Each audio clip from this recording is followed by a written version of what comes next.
Only planet of choice में आपका स्वागत है। और टॉम ने इसको समझाया था कि वो जो शैतान है वो किस तरह से काम करता है, कि लोगों की ईगो को अ, बढ़ाता है। और ईगो की वजह से, पावर की वजह से, लालच की वजह से वो लोग इस शैतान के चंगुल में आ जाते हैं। तो वो पूछता है एंड्रू को कि तुम्हें समझ में आया? तो एंड्रू कहता है हाँ, ऐसा तो करता है वो। मैं इसे उदाहरण के लिए लेता हूँ कि ये एंजल प्रचारक जो हमेशा शैतान, बुराई, एवेंजेलिकल प्रचारक, एंजल नहीं एवेंजेलिकल प्रचारक, जो हमेशा शैतान, बुराई, पाप और शक्ति और ऐसे मामलों के बारे में बात करते रहते हैं। ये उन लोगों के लिए है जो एवेंजेलिकल प्रीचर्स का मतलब है, अ, जो धर्म के ठेकेदार हैं, जो मुझे समझ में आ रहा है, जो हमेशा शैतान की बात करते हैं, अ, और ये बुरी चीज़ों के मामले में बातें करते रहते हैं। टॉम कहता है वे शैतान को खाना खिलाते हैं। पैसे को देखो, वह व्यवसाय जो जनता को नियंत्रित करने के लिए उनकी जेब में जाता है। एंड्रू कहता है ऐसा लगता है कि वे किसी के अपराध की अपील करते हैं ताकि आप उन्हें किसी तरह से भुगतान करें। किसी के अपराध की अपील करते हैं कि मतलब है कि अपील नहीं करते हैं, वो कहते हैं कि यहाँ पर जब किसी ने कोई अपराध बोध अगर हो किसी को, तो उस अपराध बोध को तिल्ली दिखाते हैं और उकसाते हैं ताकि आप किसी तरीके से उन लोगों को पैसे दो। तो टॉम कहता है आप हमें भुगतान नहीं कर सकते। अ, टॉम कहता है आप पैसे दे के हम तक नहीं पहुंच सकते, और किसी को मानवता को सूचित करना चाहिए था, और किसी को, इंसानों को ये समझाना चाहिए था हमें आपके 10% की ज़रूरत नहीं है, कौड़ी की ज़रूरत नहीं है। तो कोई अतिथि आया हुआ था, वो कहता है क्या आप मुझे बता सकते हैं कि आपके और 24 सभ्यताओं के अन्य लोगों के साथ क्या नियम या समझौते हैं? तो टॉम कहता है हम उनसे सहमत नहीं हैं, हमारे पास ब्रह्मांड के नियम हैं। मतलब 24 सब जो सभ्यताएं हैं उनके या आपके, अम, उन दूसरे दुश्मन लोगों के साथ, शैतानों के साथ क्या समझौते या नियम हैं?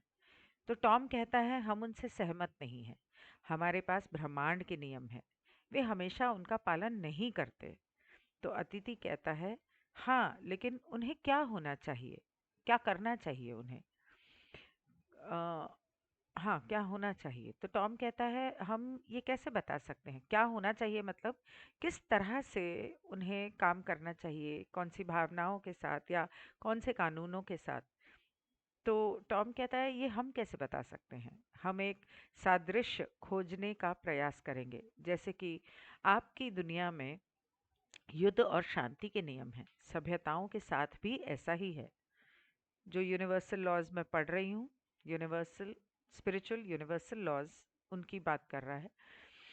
तो अतिथि कहता है हाँ, मैं समझता हूँ, मैं पूछ रहा हूँ कि क्या यह बताना संभव है कि ये नियम क्या हैं विशेष रूप से?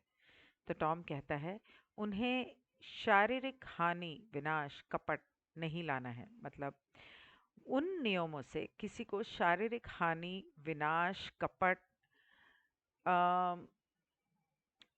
नहीं सिखाते हैं वो नियम।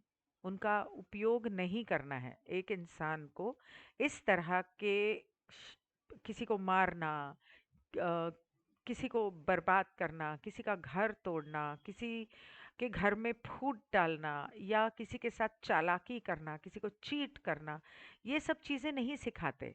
इंसान को ये सब नहीं करना चाहिए। ये ताकत नहीं आजमानी चाहिए। तो इंसान को ये ताकत नहीं आजमानी चाहिए। तो अतिथि कहता है मुझे बिल्कुल समझ नहीं आया, क्योंकि मुझे यह पूरी तरह से अवास्तविक लगता है। मुझे ऐसा लगता है कि आपने अभी जिन चीज़ों का उल्लेख किया वे बिल्कुल वही हैं जिन पर उनका अस्तित्व आधारित है। तो टॉम कहता है उन्हें कमजोरियों का उपयोग करना है। उन्हें अत्तरी कहाँ गया? हम्म, हाँ। टॉम कहता है उन्हें कमजोरियों का उपयोग करना है, करना आता है। वो लोग शक्तियों का नहीं, नहीं, वो शक्तियों कमजोरियों का उपयोग करते हैं। मतलब आपकी जो कमजोरी है उसका वो लोग उपयोग करते हैं, शक्तियों का नहीं। आइरीन कहती है दूसरों के बारे में सोचने पर मुझे ये पता चला कि विपक्ष की आत्माओं को रोकने की जरूरत सिर्फ मानव जाति के विनाश के बारे में नहीं है, बल्कि वास्तव में यह एक बहुत बड़ा मुद्दा है और इसका कई ब्रह्मांडों से लेना देना है। क्या ये सही है? तो टॉम कहता है हाँ, ये सही है। तो आयरीन कहती है दूसरों का सब स्वभाव क्या है, मतलब उन बुरे लोगों का? टॉम कहता है जो कुछ भी सृजन से आता है वास्तव में इसे ठीक से समझाने के लिए कोई भाषा नहीं है। मैं पुनः प्रयास करूंगा। सृष्टि से निर्मित सभी पदार्थों में से विपक्ष के का प्र, विपक्ष के प्रति पदार्थ जैसा है। अम, मतलब कि जो ईश्वर ने सृष्टि का निर्माण करने के लिए जिस तरह से जो नियम बनाए, जिन नियमों के तहत इस सृष्टि का निर्माण किया, उनका पूरा उल्टा है। तो पूर्ण संतुलन के लिए ब्रह्मांड में दोनों का तत्व होना चाहिए। यदि कोई संतुलन से बाहर है या अंदर है, नकारात्मक नियंत्रण, तो ब्रह्मांड विकासवादी विकास के लिए संतुलन में नहीं है। वो कहता है कि जो ब्रह्मांड है उसके अंदर दोनों का एक संतुलित तौर पर होना जरूरी है। अगर एक भी उसमें से संतुलन से बाहर है या जो बुरी ताकत है वो कंट्रोल में है, तो फिर ब्रह्मांड संतुलित नहीं रहता और उसमें आध्यात्मिक उन्नति नहीं होती ब्रह्मांड में किसी की भी। अम, अन्य जीवन के विपरीत है, जीवन का अभिशाप है। वो जो दूसरे हैं वो जीवन के विपरीत हैं। मतलब जीवन जीना होता है, प्यार होता है, आगे बढ़ना होता है, और ये विनाश करते हैं। ये आपको निचली कंपनताओं में लेकर जाते हैं। एनाथीमा ऑफ लाइफ, जीवन का अभिशाप है। मतलब अभिशाप तो आपको पता ही है। एंड्रू कहता है क्या दूसरों की संरचना और प्रकृति किसी तरह से नौ के रूप में आपके अस्तित्व के बराबर और विपरीत है? ये जो दूसरे लोग बने हुए हैं, ये क्या किसी तरह से आपकी तरह ही एक जैसे, मतलब के ताकतवर और आपके होने से विपरीत हैं? तो टॉम कहता है हाँ, सही समझ रहे हो आप। तो स्टीव कहता है अब मुझे दूसरों के बारे में संचार में दो अलग अलग बयान मिले हैं। एक कथन था हम अन्य हमारे समक्ष नहीं हैं, मतलब हमारे सामने नहीं हैं, या हमारे काउंटर पार्ट नहीं हैं। बहुत बाद में आपने कहा शैतान हमारे लिए सिक्के का विपरीत पहलू है। तो मुझे इन दोनों कथनों को समझना और सामंजस्य बिठाना कठिन लग रहा है। तो वो कहता है एक तरफ तो आप ये कह रहे हो कि वो हमारा काउंटर पार्ट नहीं है, और एक तरफ ये कह रहे हो कि एक ही सिक्के के हम दो पहलू हैं, एक की तरफ अच्छाई और एक की तरफ बुराई। तो इन दोनों अ, बातों को समझना और इनको जोड़ना मुझे थोड़ा मुश्किल लग रहा है। तो टॉम कहता है हम समझाने की कोशिश करेंगे। मतलब बात तो सही है, हर चीज एक ही सिक्के के दो पहलू हैं। दिन है तो रात है, और रात है तो दिन है। अच्छाई है तो बुराई है। अगर बुराई न होती तो अच्छाई की कीमत कौन करता? नफरत है तो प्यार को समझना आसान है। अगर प्यार न होता तो नफरत कैसे पता चलती? तो हैं तो दोनों एक ही सिक्के के पहलू। लेकिन आप उसे अगर सीधे खड़े रखते हो तो ना ये ज़्यादा स्ट्रांग होता है ना ये आपके ऊपर है कि आप कौन से पहलू से बिठाते हो सिक्के को। यदि आपको याद हो तो हमने स्वयं को एक धुरी के रूप में समझाया था। पिवट, धुरी। मेरे ख्याल से पिवट का मतलब एक पहाड़ की चोटी की तरह, जो चोटी होती शायद उस तरह। और हमने सकारात्मक और नकारात्मक के बारे में समझाया, है ना? आपकी दुनिया में जिसे आप बुराई कहते हैं, वह हमारे समक्ष नहीं है।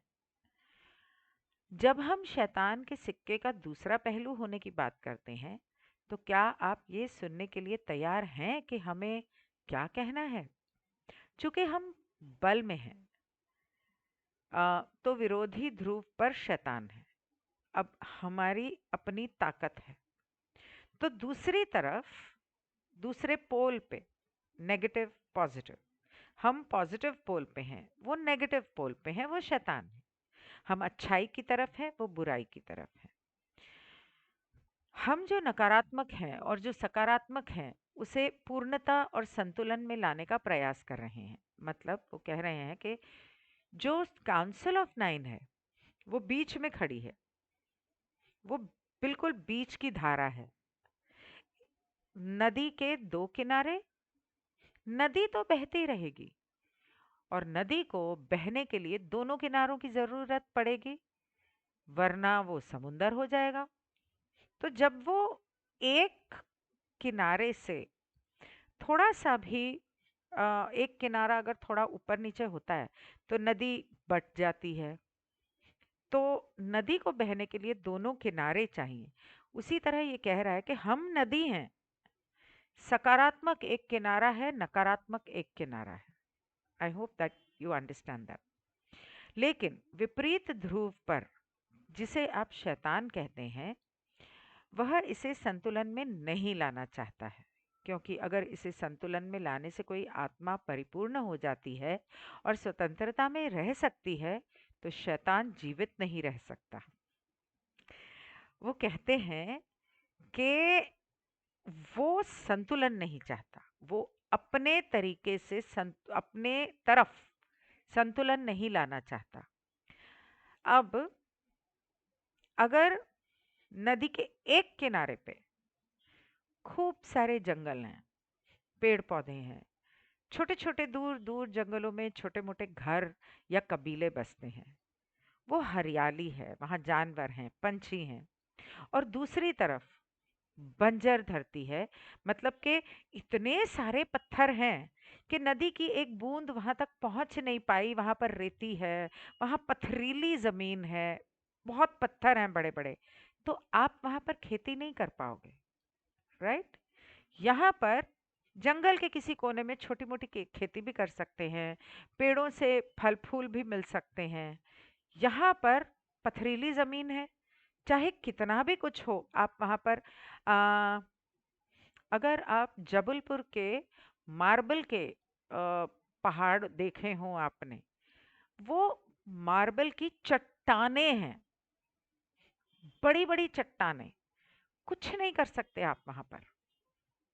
तो अगर यहाँ पर सब कुछ है, यहाँ संतुलन है, यहाँ पेड़ भी हैं, छोटी मोटी खेती भी हो सकती है, शायद लोग भी रहते हों, जानवर भी हैं, पंछी भी हैं।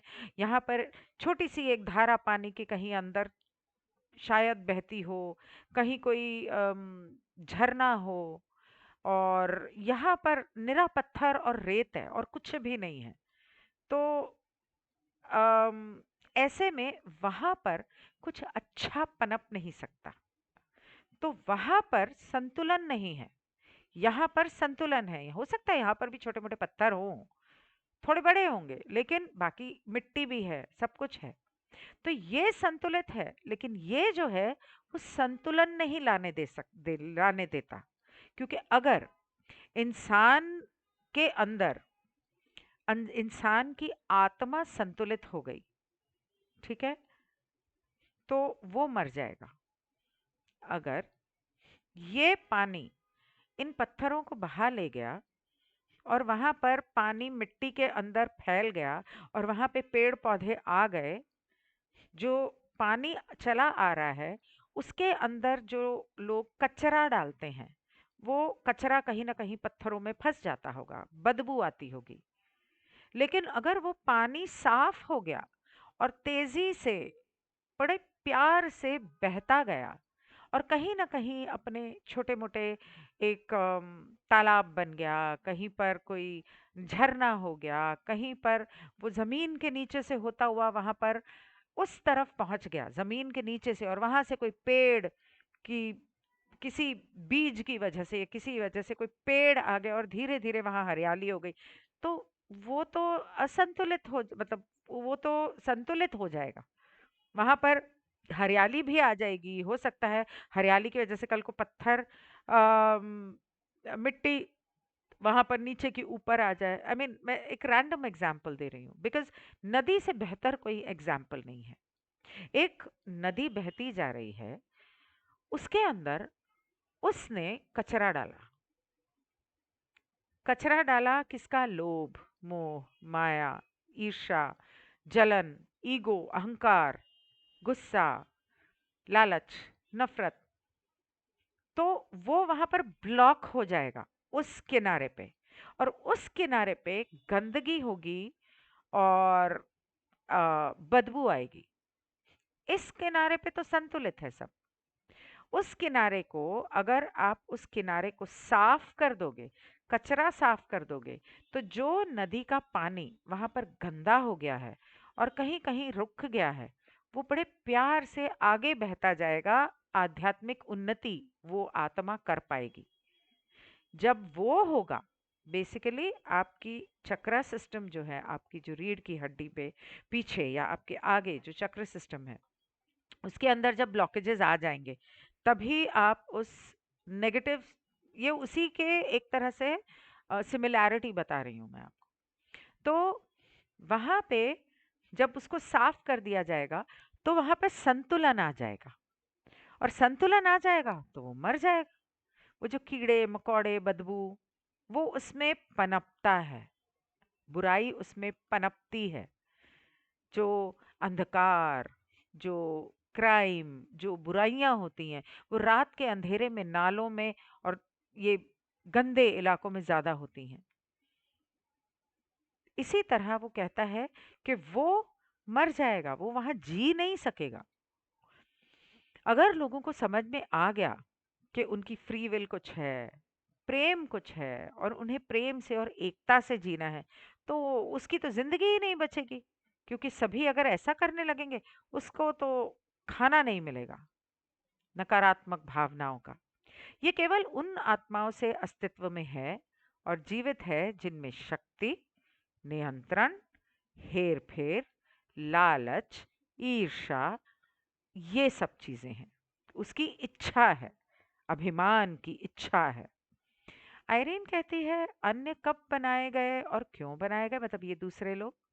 तो टॉम कहता है, यदि आप अपने मन को चुनौती नहीं दे सकते, तो क्या आप ऊब जाएंगे?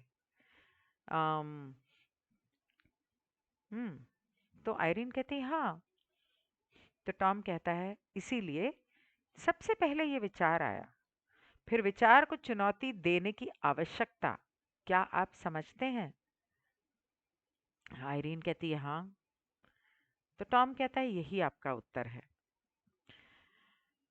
तो इसका मतलब, ईश्वर को पहले एक विचार आया जो अच्छा था, उसने पॉजिटिव पोलैरिटी बनाई, फिर इस पॉजिटिव पोलैरिटी को चुनौती देने के लिए कि अच्छा ऐसा, बड़े अच्छे हो, चल देखते हैं कितने अच्छे हो, ले ये बनाया, डाला तुम्हारे रास्ते में, तुम्हारी जिंदगी में, अब दिखाओ कि तुम कितने अच्छे हो, कितना प्रेम से और एकता से जीते हो, अब दिखाओ।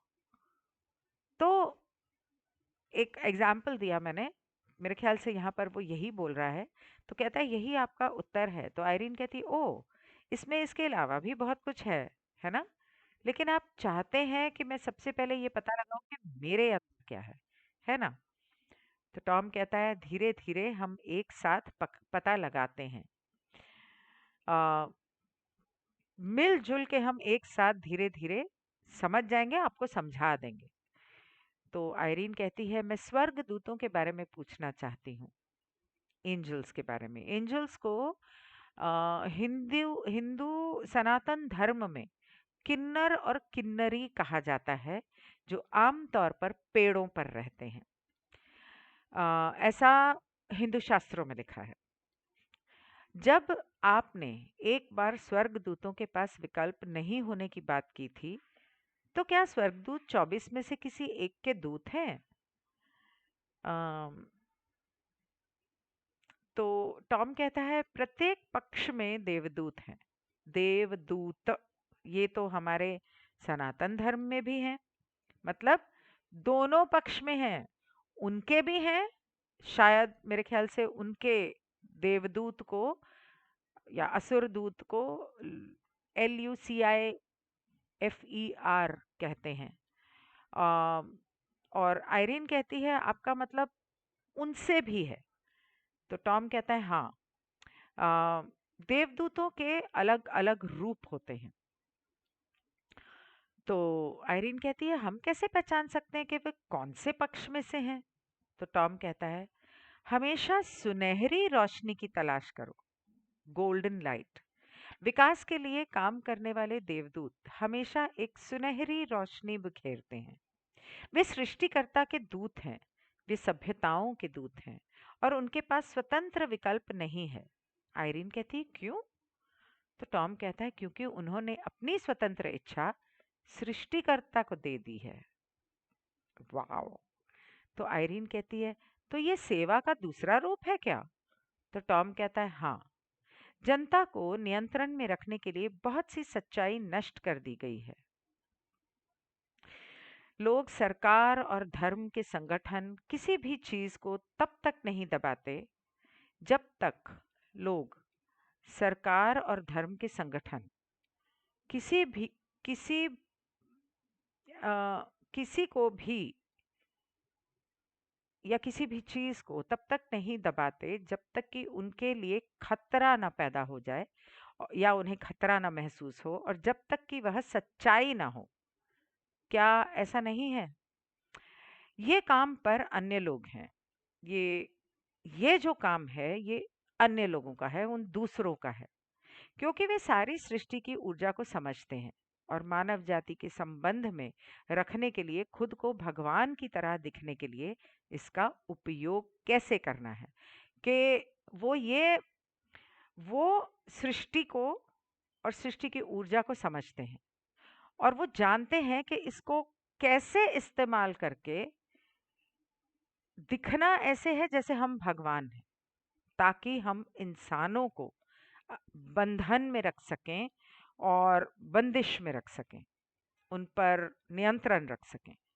तो जॉन कहता है, तेजी से हो रहे परिवर्तनों के इन दिनों में ऐसा लगता है कि पृथ्वी पर परिवर्तन के विरुद्ध नकारात्मक प्रतिक्रिया के साथ साथ सकारात्मक प्रतिक्रिया भी हो रही है। इस बारे में आपका क्या आकलन है? तो टॉम कहता है, जब आगे बढ़ने में गति होती है तो जो कुछ था वैसा ही रहने की इच्छा होती है। uh, all that has been wishes to remain as it was। हाँ, मतलब कि जब आध्यात्मिक उन्नति हो रही होती है, तो वो जो रचेता है वो चाहता है कि वो वैसा रहे, कि मतलब उन्नति होती रहे। All that has been wishes to remain as it was. When there is movement and forwardness, all that has been wishes to remain as it was। जब आगे बढ़ने में गति होती है तो जो कुछ था वैसा ही रहने की इच्छा होती है। अच्छा, ये इंसानों की बात कर रहा है। यह मानव जाति के भीतर का एक तत्व है। मानव जाति के एक हिस्से में डर है, भविष्य को नहीं जानने का, और ज्ञात कारक को छोड़ना भी नहीं चाहता है। मतलब कि जिसको जानते हैं उसको छोड़ना नहीं चाहते, और भविष्य में जो होने वाला है, मतलब अतीत को और भविष्य को जानते नहीं, इसलिए उससे डरते हैं। तो इसलिए अगर उन्नति हो भी रही हो, तो भी वो चाहते हैं नहीं नहीं वो जैसा है ऐसा ही रहने दो। मतलब माँ बाप ने एक छोटा घर लिया, बेटे ने कमाया, उसने कहा मैंने बड़ा घर लिया है, चलो हम सब वहां चलते हैं। तो माँ बाप बोलेंगे नहीं ये तो हमारे पुरखों का घर है, या ये तो हमारी यादें हैं, या हम यहीं ठीक हैं, यहाँ हमारे आस पड़ोस में जान पहचान वाले हैं, तुम ही चले जाओ हम तो यहीं रहेंगे। ये एक रैंडम एग्जाम्पल था। इसीलिए आपके अंदर नकारात्मकता का वह पहलू है। आपके पास सत्ता में बैठे उन लोगों से नकारात्मकता का पहलू भी है जो दूसरों पर नियंत्रण और हेर-फेर बनाए रखना चाहते हैं। मतलब जो आपको एक तरह से आपके ऊपर नियंत्रण कर रहे हैं, आपके गवर्नमेंट या ऑर्गेनाइजेशन के लोग या धर्मों के लोग, जो भी जिनकी बात कर रहा है। हालांकि हमारे आकलन में यह एक अवशेष है जो कायम प्रतीत होता है, कायम दृढ़ प्रतीत होता है, और जब उसके जीवन को खतरा होता है तो वह उसका गला घोंट देता है। बाप रे! In our assessment, it is a remnant that appears to be holding firm, and when its life is being threatened, it maintains a stranglehold. अच्छा, तो अगर आपको समझ में आ गया तो अच्छा है, मुझे तो नहीं आया। However, in our assessment, it is a remnant. You also have the aspect of negativity from those in power who wish to maintain control and manipulation over others. आपके पास सत्ता में बैठे उन लोगों से नकारात्मकता का पहलू भी है जो दूसरों पर नियंत्रण और हेरफेर बनाए रखना चाहते हैं। हालांकि हमारे आकलन में यह एक अवशेष है जो कायम प्रतीत होता है, कायम दृढ़ प्रतीत होता है, और जब उसके जीवन को खतरा होता है तो वह उसका गला घोंट देता है। मतलब जब वो गवर्नमेंट या सत्ता वाले लोगों को खतरा महसूस होता है तो वो सच्चाई को दबा देते हैं। रॉन कहता है, एंड्रू के साथ शायद कोई रॉन था, वो कहता है मैं दूसरों की ऊर्जा के बारे में जानना चाहता हूँ। दूसरों की ऊर्जा हमारे भीतर उत्पन्न होने वाली नकारात्मकताओं के अलावा क्या वह पहचानना महत्वपूर्ण है कि यह नकारात्मक ऊर्जा कहाँ से आ रही है, या क्या इससे निपटने का कोई अलग तरीका है इसके साथ, जैसे कि यह उठता है। तो मतलब जब ये जागरूक होता है हमारे अंदर या हमारे आसपास, तो इसे पहचानने का क्या कोई तरीका है, और मैं जानना चाहता हूँ ये आता कहाँ से है। तो टॉम कहता है ये आपके भीतर से आता है, जो पृथ्वी ग्रह पर सभी में है, अलग अलग मात्रा में। नकारात्मकता की मात्रा है। आइए हम कहें कि यदि आपके पास पवित्रता के सर्व श्वेत पर नकारात्मक का काला धब्बा है, ऐसा कहें कि आप कितने भी पवित्र हों। एक गाना है, लागा चुनरी में दाग, छुपाऊं कैसे, घर जाऊं कैसे। सुनना उस गाने को, वो इसी के बारे में है। बहुत पुराना गाना है।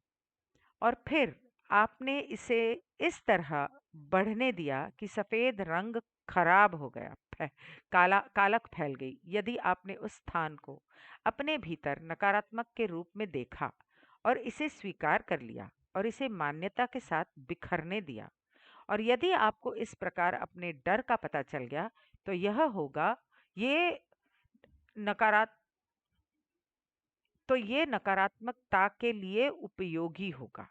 मतलब कि आप अपने आप को कितना भी सच्चा पवित्र समझें, यूं समझ लो कि एक बच्चा पैदा हुआ, उसने किसी डर की वजह से, 3-4 साल का था, उसने देखा होगा किसी को झूठ बोलते हुए। बच्चे तो सिर्फ देख के सीखते हैं, उनको कितना भी बोलो झूठ नहीं बोलना, अगर वो देखेंगे आपको झूठ बोलते तो वो तो बोलेंगे। उसने देखा कि झूठ बोला, एक दिन आया साल 2 साल बाद, उसको कुछ चीज का डर हो गया या लालच हो गई और उसने झूठ बोल दिया। अब वो लग गया धब्बा। पहला धब्बा कब लगा था, छींट कब लगी थी, जब उसने देखा था, उसके दिमाग में बैठ गया। जब उसने खुद झूठ बोला तो वो धब्बा लग गया, और धीरे धीरे जब उसका झूठ पकड़ा नहीं गया, धीरे धीरे उसको आदत पड़ गई। उसको पता है मैं झूठ बोल रहा हूँ, धीरे धीरे आदत पड़ गई और वो धब्बा फैलता गया। यहाँ पे उस शैतान को जगह मिल गई कि अच्छा इसको पता है, फिर भी ये ऐसे कर रहा है, चलो इसको पकड़ते हैं। लेकिन अगर ये आपके डर के अनुपात से बढ़ गया है, तो दूसरे आपको असंतुलित करने का प्रयास कर रहे हैं। अ, ये if it grew out of proportion to your fear, then the others are attempting to unbalance you. लेकिन आप नहीं चाहते, फिर भी आपने नहीं चाहा, फिर भी ये किसी वजह से बढ़ गया, तो जो दूसरे हैं, मतलब आपके अंदर वो दाग नहीं था, किसी ने छींटा डाला और आपने उसे साफ करने की कोशिश की, तो उनको पता चल गया कि ये इसको साफ करने की कोशिश कर रहा है, तो वो आपको असंतुलित करने का प्रयास करेंगे। यदि आप इस बात से अवगत हैं, तो ये याद रखें, आपके पास एक बड़ी शक्ति है, क्योंकि आप भौतिक अस्तित्व में हैं। लेकिन अगर आप सचेत रूप से हमारे साथ जुड़े हुए हैं, तो आपके पास और भी अधिक शक्ति है। जब आप ज्ञान, बुद्धि और सत्य में आ जाते हैं, जब ब्रह्मांड में जो कुछ भी है वह धीरे धीरे प्रकट होने लगता है, तब लोग ब्रह्मांड को नियंत्रित करने के लिए पृथ्वी को नियंत्रित करने की इच्छा रखते हैं। वो लोग जो धरती को नियंत्रित करना चाहते हैं, ब्रह्मांड को नियंत्रित करना चाहते हैं, तब वो आप लोगों के लिए मुश्किलें पैदा करते हैं। वो ये कह रहा है, वे आपके लिए बड़ी मुश्किलें पैदा करना शुरू कर देते हैं।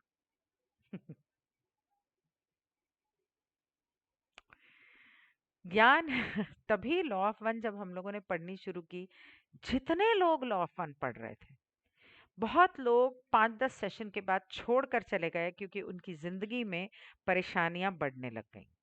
और जो लोग टिके रहे, अब उनके साथ सब ठीक है। थोड़ा सा आत्मविश्वास, उस पर भरोसा और मेडिटेशन और प्रोटेक्शन की जरूरत है। ज्ञान और सत्य में आने से आपका मार्ग आसान नहीं हो जाता। इसे याद रखें।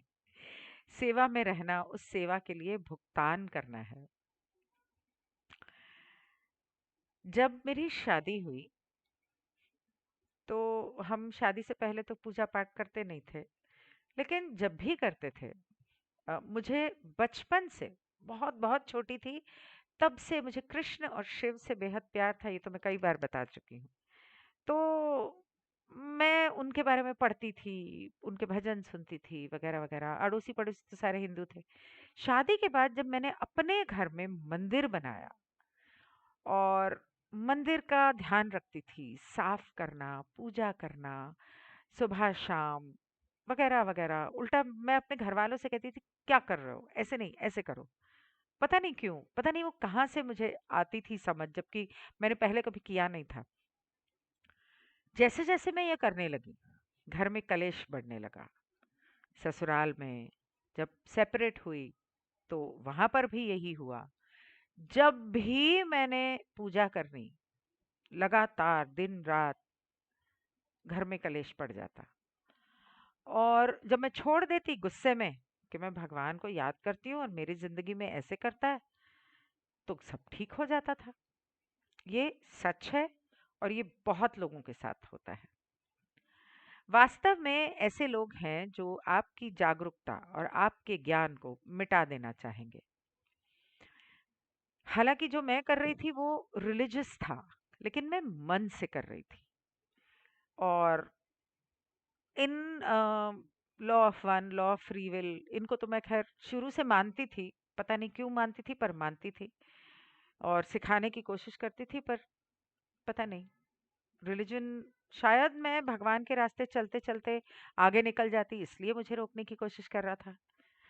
तो एक बार तो ये हुआ, 2004 25 दिसंबर की बात है। कुछ ऐसा हुआ कि मैंने 12,000 का लकड़ी का इतना बड़ा एक मंदिर बनवाया था। नया घर था मेरा, बहुत सुंदर, इतना बड़ा मंदिर था। और उसमें इतनी बड़ी बड़ी सुंदर सुंदर मूर्तियां रखी थी। बहुत बहुत सुंदर था। जो भी आता था कहता था बड़ा प्यारा है। लेकिन उस दिन कुछ ऐसा हुआ कि 25 दिसंबर 2004 रात को 7-8 बजे मैंने वो मंदिर मंदिर और उसकी सारी मूर्तियां, सारा सामान, सारी किताबें धार्मिक जो शिव पुराण में पढ़ा करती थी और श्रावण में पूरा महीना व्रत रखती थी, अ, बिना नमक का, सब कुछ उठा के बाहर कचरे के डब्बे में डाल दिया। खैर, शुक्र है कि मेरा शिव मुझे वापस लौटा के ले आया। ऐसा होता है और ऐसा बहुत लोगों के साथ होता है। वास्तव में ऐसे लोग हैं जो आपकी जागरूकता और आपके ज्ञान को मिटा देना चाहेंगे। उनका सम्मान करें, उन पर हंसे नहीं, बल्कि अपने विश्वास में दृढ़ रहें। अम, और वे आपको रोक नहीं सकते, न ही आपको नुकसान पहुंचा सकते हैं। यदि वे आपके लिए कठिनाई पैदा करते हैं, तो अपने मन से अपने आप को हमारे प्यार, हमारे प्रकाश से जमीन से उठकर अपने ऊपर आते हुए देखें। जमीन से उठकर मतलब धरती माँ के अंदर से रोशनी आते हुए, पैरों से होते हुए, आपके सारे चक्रों से होते हुए, आपके पूरे शरीर में फैलते हुए और आपके सर से ऊपर से निकल रही है, पूरी आपको चारों तरफ से ढक रही है। ऐसा कल्पना करें और इरादा करें मन में और महसूस करें और समझ लें कि हम आपके साथ हैं। अम, और आप में हमारी खुशी, अम, आप में हमारी खुशी नहीं नहीं, वो ये कह रहे हैं कि हमारी मदद मांगने से घबराएं नहीं, अम, झिझके नहीं, हमारी मदद मांगें जब भी ऐसा हो। मदद मांगने में संकोच ना करें। अम, सब कुछ अकेले ही अहंकार पूर्वक न करें। आप में ये कह रहे हैं कि हमें आपको इस तरह से आध्यात्मिक उन्नति करते हुए देख के खुशी होती है। उसको याद रखें और हमें मदद के लिए पुकारने से ना संकोच करें। सब कुछ अकेले ही अहंकार पूर्वक न करें। यदि आप नहीं पूछेंगे तो हम मदद नहीं कर पाएंगे। हम आपकी स्वतंत्र इच्छा में हस्तक्षेप नहीं करते। लेकिन उन लोगों के लिए हमारे पूरे प्यार के साथ जो भी हमारी सेवा में है और ग्रह पृथ्वी ग्रह पर सभी आत्माओं की खातिर आपके पूछे बिना, but even with all our love for those that are in service to us and for the sake of the souls upon the earth, without your asking we cannot help. वो कहते हैं कि आपके इस धरती के ऊपर वो सभी लोग जो हमारा साथ दे रहे हैं, हमारी सेवा कर रहे हैं और पृथ्वी पर सभी इन सुंदर आत्माओं के खातिर भी, लेकिन जब तक आप हमसे मदद नहीं मांगते, हम मदद नहीं कर सकते। इस बात पर याद आया कि 16 या 17 को दोबारा एक लॉ ऑफ स्क्वायर्स लगाने की ज़रूरत पड़ेगी, क्योंकि 18 तारीख से ये लोग कुछ करने का प्लान कर रहे हैं। तो अगर मैं लिंक बनाऊंगी और पा से भी बात करूंगी, अगर ये होता है तो उस लॉ ऑफ स्क्वायर में ज़रूर हिस्सा लेना। नहीं भी होता है तो अपनी तरफ से इन सभी को पुकारना। और ये जो गवर्नमेंट्स हैं, खास करके हमारे देश की, आ, ये हम इनसे सुरक्षित रहें। और अब मैं कैसे बोलूं, क्या शब्द इस्तेमाल करूं, हम इनसे सुरक्षित रहें हर तरीके से।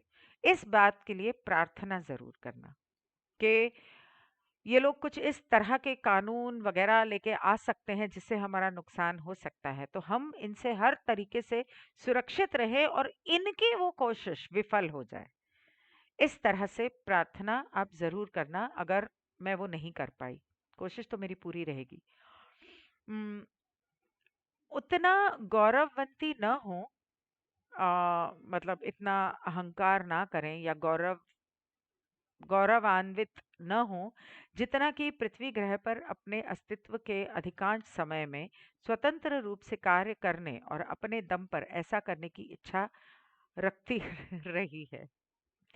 वो कहने की कोशिश कर रहे हैं कि पृथ्वी ने हमेशा सोचा हाँ मैं अकेले कर लूंगी, उसने हमें अपनी मदद के लिए नहीं पुकारा।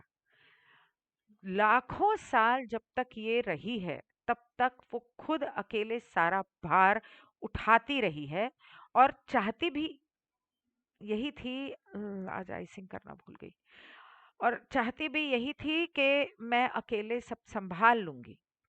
लेकिन आप ये गलती मत करना। एक अहंकार होता है, एक प्राइड होता है, दोनों में फर्क है। एक बहुत there's a thin line। तो बहुत ही अंतर होता है दोनों में। तो एक गौरव और एक अहंकार, एकजुटता में ही पृथ्वी ग्रह अपने बंधन से बाहर आएगी। हमारे साथ सभ्यताएं सेवा में और आत्माएं एकजुटता में हैं इस पृथ्वी ग्रह की सेवा में। हम एक साथ मिलकर ही इस पृथ्वी ग्रह को इस बंधन से बाहर निकाल पाएंगे। एकजुटता में ही हम सेवा कर पाएंगे पृथ्वी की। तो जॉन कहता है ये कुछ ज्यादा लंबा नहीं हो गया? हाँ, ज्यादा लंबा हो गया।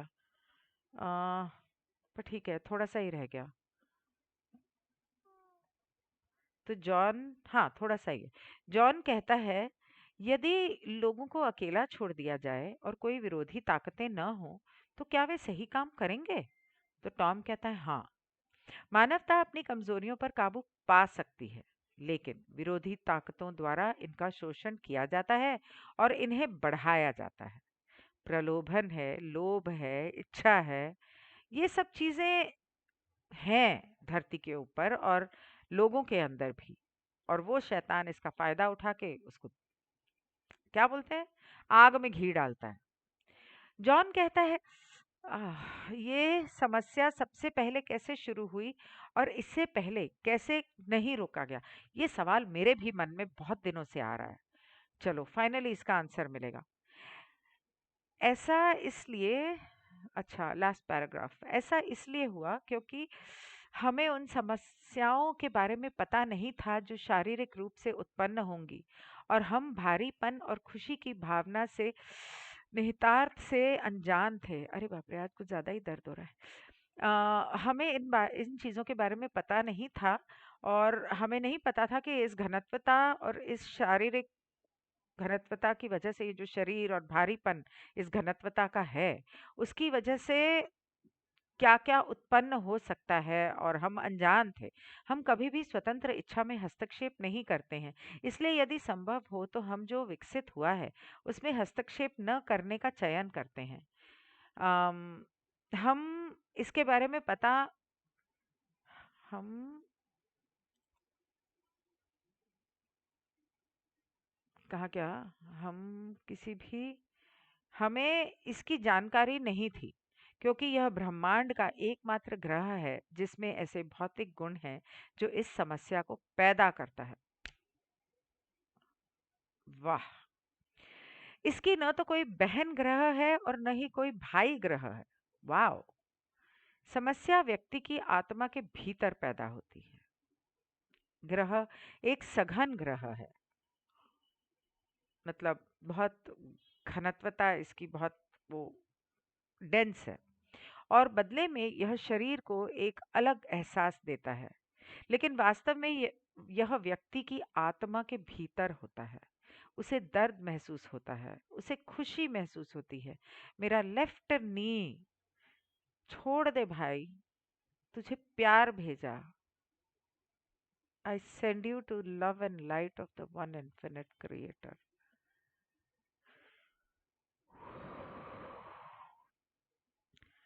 उसे दर्द महसूस होता है, उसे खुशी महसूस होती है, उसे दुख महसूस होता है और प्लेजर मतलब वो प्लेजर और हैप्पीनेस में फर्क होता है, लेकिन हिंदी में ये दोनों ही खुशी होते हैं। अब आगे तो और बहुत है, लेकिन मेरे ख्याल से काफी लंबा हो गया, मैं इसे यहाँ बंद कर देती हूँ। वैसे भी बहुत दर्द हो रहा है। I'll see you tomorrow. Bye.